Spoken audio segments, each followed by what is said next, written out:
I am going to tell you a secret that cost me 94 years to learn. Most men die at 25. We just don't bury them until they are 75. I was one of them. And looking at you right now, I fear you are too. You are running a race that has no finish line. You are fighting a war where the enemy is you. You are taking this, all of this, so deadly serious. But what if I told you it's all a joke, a cosmic joke, and you are the only one not laughing? I am standing at the exit door of existence.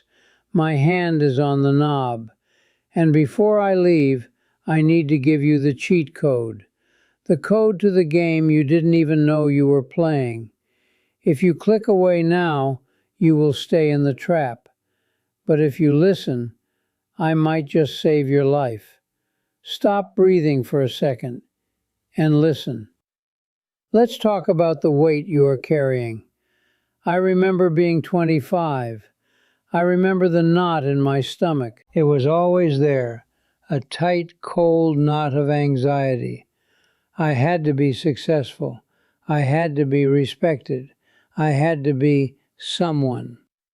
I treated my life like a high-stakes poker match where I had bet my soul on every single hand.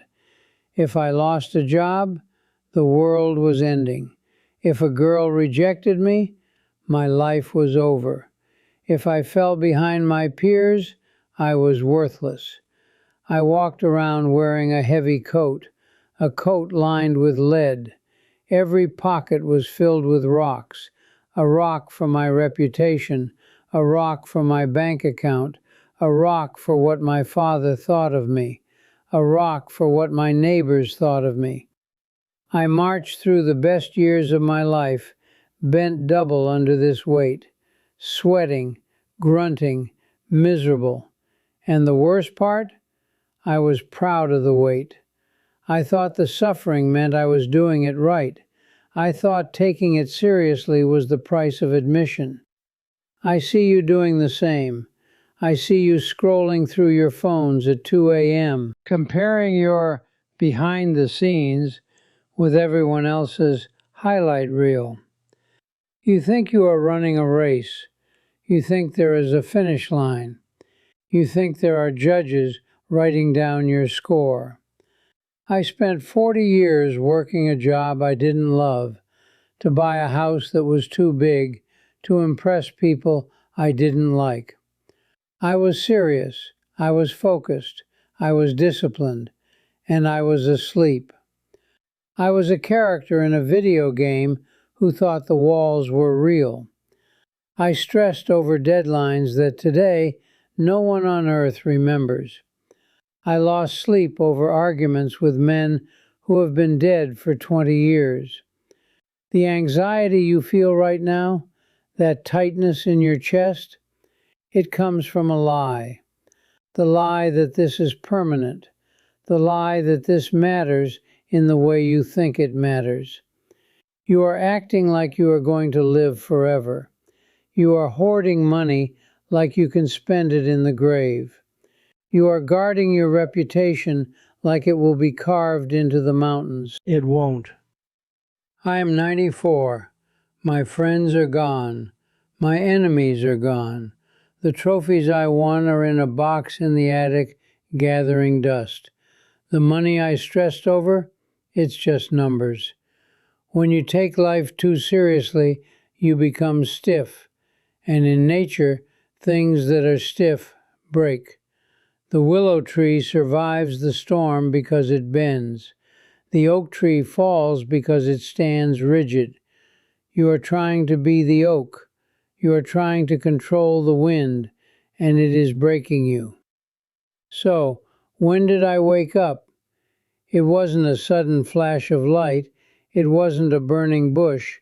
It was a slow, creeping realization, like the sun rising on a cloudy day. I was 65. I had a heart attack, a small one, but enough to put me in a hospital bed for a week. I remember staring at the ceiling tiles, counting the dots, and I realized the world was still spinning. My office was still running without me. The sun still came up. The birds still sang. My serious contribution to the universe meant nothing to the universe. It was humbling. But it was also liberating. I realized I had been playing by a set of rules that didn't exist. Society gives you a script when you are born. Step 1, go to school. Step 2, get a job. Step 3, get married. Step 4, buy stuff. Step 5, retire. Step 6, die. And society tells you, do not deviate. Do not laugh too loud. Do not fail. But look at a playground. Look at children playing a game. They invent the rules. The floor is lava. If you touch the tree, you are safe. I am a wizard. You are a dragon. They know it's a game. So they play with passion. They scream. They run.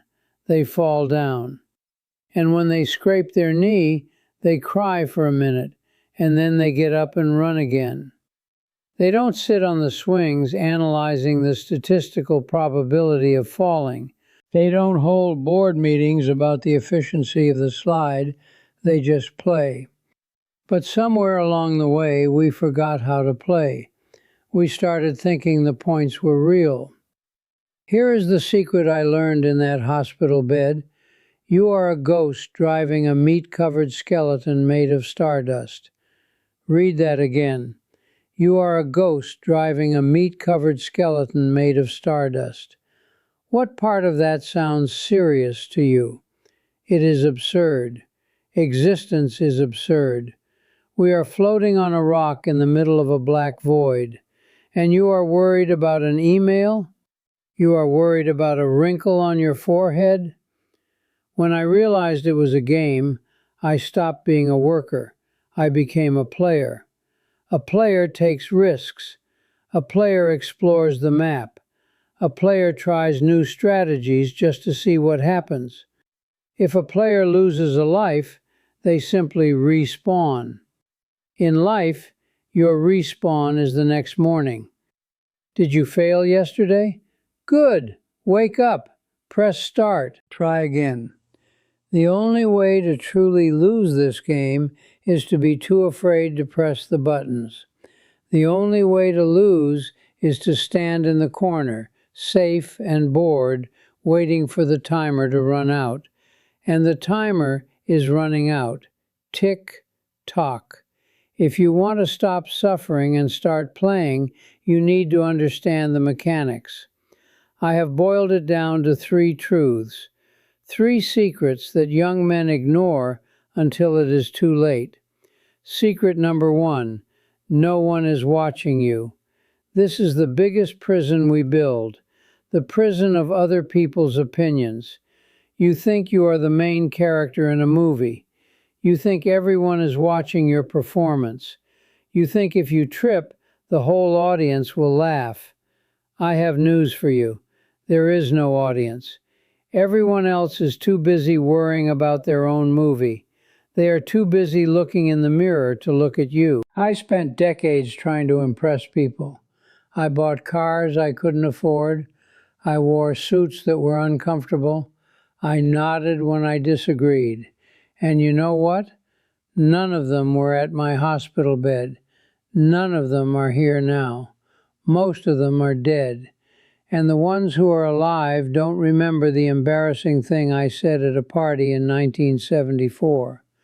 You are free. You are invisible in the best possible way.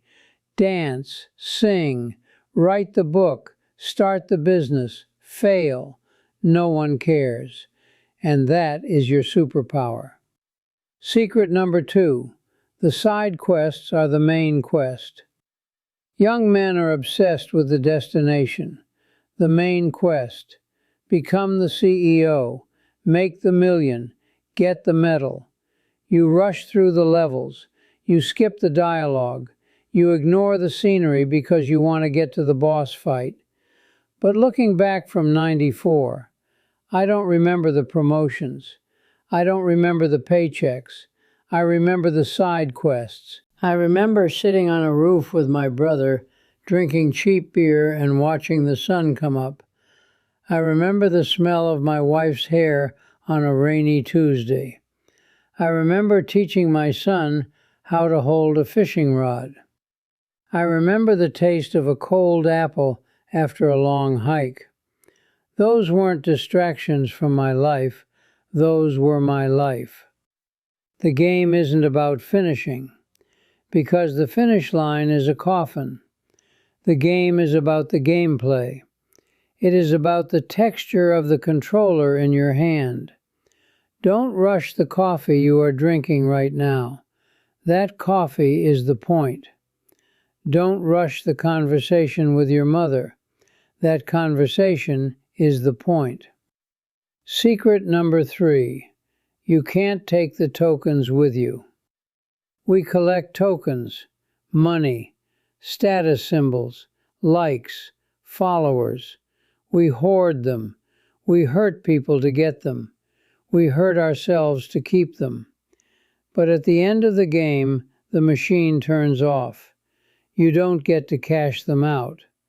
There is no gift shop in the afterlife. I have seen rich men die, and I have seen poor men die. They both take the exact same amount with them. Nothing. The only thing you keep is the experience of having played. Did you play with honor? Did you play with love? Did you have fun? Or did you spend the whole game hoarding tokens, terrified of losing them, only to have the screen go black anyway? Stoicism isn't about having no emotions. It's about knowing what is worth your emotion. The tokens are not worth your soul. Use them to play. Use them to help others play, but do not worship them. I am near the end of my level. The music is getting faster. The screen is flashing red. I can feel my body shutting down. It's okay. I'm tired. It has been a long session. But you are in the middle of the game. You have health. You have energy. You have time.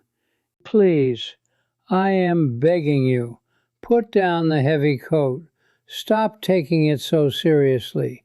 If you fail, laugh. If you lose money, make more. If you get your heart broken, love again. It's just a game. Don't let the fear of losing stop you from playing, because you are going to lose eventually. We all do. Death is the undefeated champion. So knowing that, knowing you cannot win, why are you so afraid to lose? Go out there, make a mess, create art, tell the truth, kiss the girl, quit the job, climb the mountain, play. Don't wait until you are 94 to realize that the controller was in your hand the whole time. Don't wait until the screen goes black to realize you forgot to have fun. Take a deep breath. Look around you. It's just a ride. If you want to learn how to play this game before your time runs out, if you want to join a few of us old souls who are figuring it out, subscribe. I'll see you in the next level.